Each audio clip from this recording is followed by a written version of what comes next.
Namaste children, I hope you all are fine.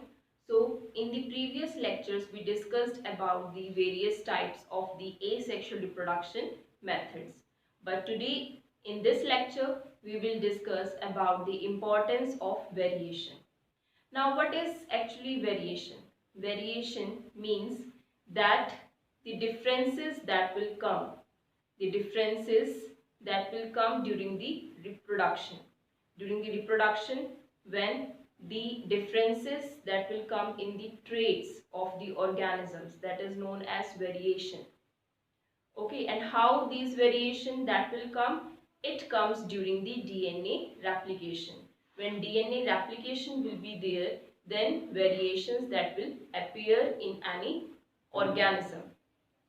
Okay, now if suppose we will compare between the asexual reproduction and the sexual reproduction, then you will come to know that as in case of the asexual reproduction, only one parent that is involved.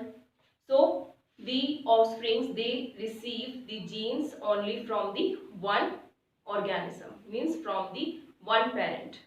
So that's why they are genetically identical to their parents, but only a slight amount of variation that will come during the DNA replication. Okay, but in case of asexual reproduction, what happened? Two parents that are involved, and in that case more variations that will come, means more differences will be there. The offsprings, means the daughter organism, the offsprings, the children, they appear more different from their parents. They are not exactly same as in case of the asexual reproduction, but because in asexual reproduction only one parent that is involved. Okay, so now what is the importance of variation and how this variation that will come? So that we will discuss today. Okay, so look here, this process, it is showing that how DNA replication, it is responsible for the formation of two daughter cells. Now all of you know that during the fission process, what happened? That first of all the nucleus divides and then cytoplasm divides and then it forms the two daughter organisms, two organisms that are produced. But one more process is there which occurs before the nucleus division. And what is that? That is genetic material division. Okay, means the genetic material, it will also divides. Now you can see here that this is a unicellular organism having the DNA. DNA, it acts as a genetic material. Okay, so DNA that is present, only one molecule of DNA that is present here in the nucleus part. In the nucleus part. Okay, so what happened? That DNA copying means that this DNA strand, it will produce one more copy of it, and this is known as DNA replication. Okay, so by the process of DNA replication, two DNA strands, two molecules of DNA that are produced. You can see here two molecules of DNA that are produced here. Now what happened? That when the DNA molecules, it will also divide, then the nucleus in which this genetic material that is present, it will also get divides. So when the nucleus divides, then what happens? Each nucleus, it receives one copy of the genetic material, means it receives one copy of the DNA molecule.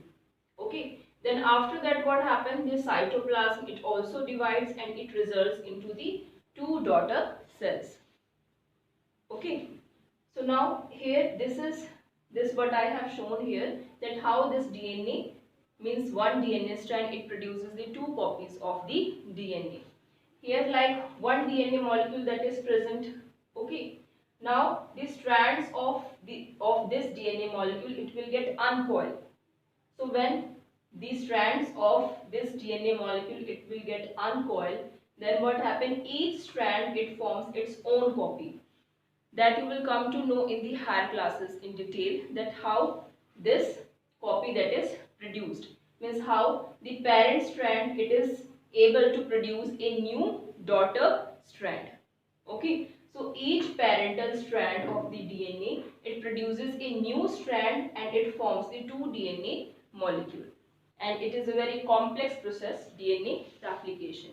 So when DNA replication it occurs, then variation occurs. Okay, because DNA it contains the genes. So only a slight variation that will come in the case of asexual reproduction, because asexual reproduction it results from only one parent. The involvement of only one parent is there. So that is the reason. But in case of sexual reproduction, as two parents that are involved, so that's why more variations that will appear in case of the sexual reproduction. Now we will discuss that what is the importance of variation. Okay, that what importance does the variation it provides to the organisms. Now I will give you one example. Like suppose a pond is there, okay, having lot of organisms. If suppose all the organisms they are genetically 100% they are similar, although what happens that in asexual reproduction the organisms they look similar, they are genetically identical, but slight variations that will come.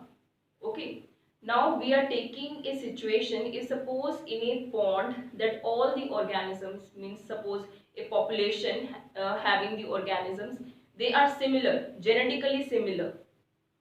Okay, and the pond is having a temperate water. Temperate water means that neither it is very warm and neither it is very cold. Okay, so in that situation, so what happened that all the microorganisms, means all the bacteria, they will survive. But if suppose suddenly the temperature of the water it will get changed, it will get increased due to the global warming, then what happen, if suppose any bacteria that are present in the water which have, means which are resistant to the heat, which are resistance to heat due to the variations that will come in their DNA. Okay, due to the variations that will occur during the replication process, during the reproduction, during the asexual reproduction process, then what happens, they will survive and the others which are not resistant, they will die. So here, what is the advantage of the variation?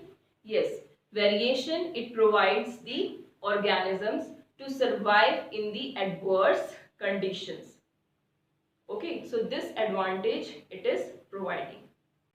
So variation it provides an advantage of survival during the adverse climatic conditions also.